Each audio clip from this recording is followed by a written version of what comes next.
Welcome to my new video.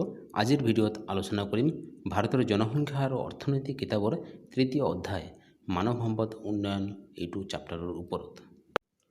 ছাত্ৰ ছাত্ৰীসকলৰ বাবে এটা কথা, তোমালোকে ভিডিঅ'টো শেষলৈকে চাবা আৰু মনত ৰাখিবা একোটা অধ্যায়ত বহুত প্ৰশ্ন উত্তৰ থাকে, কিন্তু মই এইখন ভিডিঅ'ত অতি গুৰুত্বপূৰ্ণবিলাকে উল্লেখ কৰিম। প্ৰথম প্ৰশ্ন, 2011 চনৰ বিশ্বৰ মানৱ সম্পদ উন্নয়নৰ প্ৰতিবেদনৰ সূচাংক মতে ভাৰতবৰ্ষৰ স্থান কিমান? উত্তৰ 134।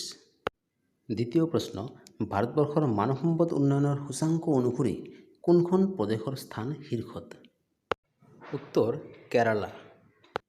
এইখিনিতে এটা কথা কওঁ, তোমালোকৰ কিতাপত 2001 চনৰহে তথ্য আছে, কিন্তু মই দিয়া প্ৰশ্ন উত্তৰত 2011 চনৰ তথ্যমতে, আৰু 2011 চনৰ তথ্যমতেহে তোমালোকৰ পঢ়াটো প্ৰয়োজন।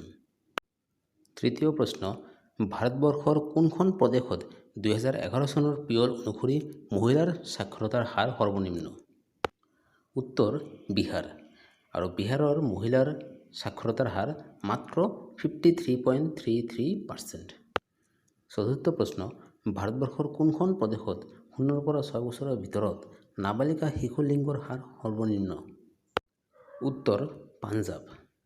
পাঞ্জাৱত 0 পৰা 6 বছৰৰ ভিতৰত থকা নাবালিকা শিশুৰ পৰিমাণ আটাইতকৈ কম গোটেই ভাৰতবৰ্ষৰ ভিতৰত। ভাৰতবৰ্ষৰ কোনখন কেন্দ্ৰশাসিত অঞ্চলৰ শিক্ষিতৰ হাৰ সৰ্বাধিক? তলত অপশ্যন দিয়া আছে, তাৰে কোনটো হ'ব? উত্তৰ লাক্ষাদ্বীপ। আৰু মনত ৰাখিবা, ইয়াত কেন্দ্ৰশাসিত অঞ্চলৰ কথাই কোৱা হৈছে, ৰাজ্যসমূহৰ কথা কোৱা হোৱা নাই। 2011 চনৰ বিশ্বৰ মানৱ সম্পদ উন্নয়নৰ প্ৰতিবেদনৰ সূচাংক মতে ভাৰতবৰ্ষৰ মানৱ সম্পদ উন্নয়নৰ সূচাংক কিমান? উত্তৰ 0.547। ভাৰতৰ সৰ্বাধিক আৰু সৰ্বনিম্ন মানৱ সম্পদ উন্নয়নৰ সূচাংক থকা ৰাজ্য দুটাৰ নাম লিখা। উত্তৰ, সৰ্বাধিক মানৱ সম্পদ উন্নয়নৰ সূচাংক থকা ভাৰতৰ ৰাজ্য হ'ল কেৰালা, আৰু সৰ্বনিম্ন মানৱ সম্পদ উন্নয়নৰ সূচাংক থকা ৰাজ্য হ'ল ছত্তীশগড়। 2011 চনৰ পিয়ল মতে ভাৰতৰ সৰ্বাধিক আৰু সৰ্বনিম্ন শিক্ষিতৰ হাৰ থকা ৰাজ্য দুটাৰ নাম লিখা।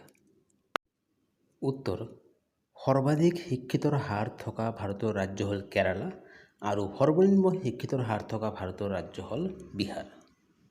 ছাত্ৰ ছাত্ৰীসকল, এই 8টা প্ৰশ্ন উত্তৰ এইটো অধ্যায়ৰ কাৰণে খুবেই গুৰুত্বপূৰ্ণ, কিন্তু এইখিনিতে এইটো কথাও কৈ থওঁ, তোমালোকে অকল এইখিনি নহয় বাকীখিনিও পঢ়িবা, কিন্তু এইকেইটা অতি গুৰুত্বপূৰ্ণ আৰু ইয়াৰ পৰাই পৰীক্ষাত প্ৰশ্ন অহাৰ সম্ভাৱনাটো খুবেই বেছি।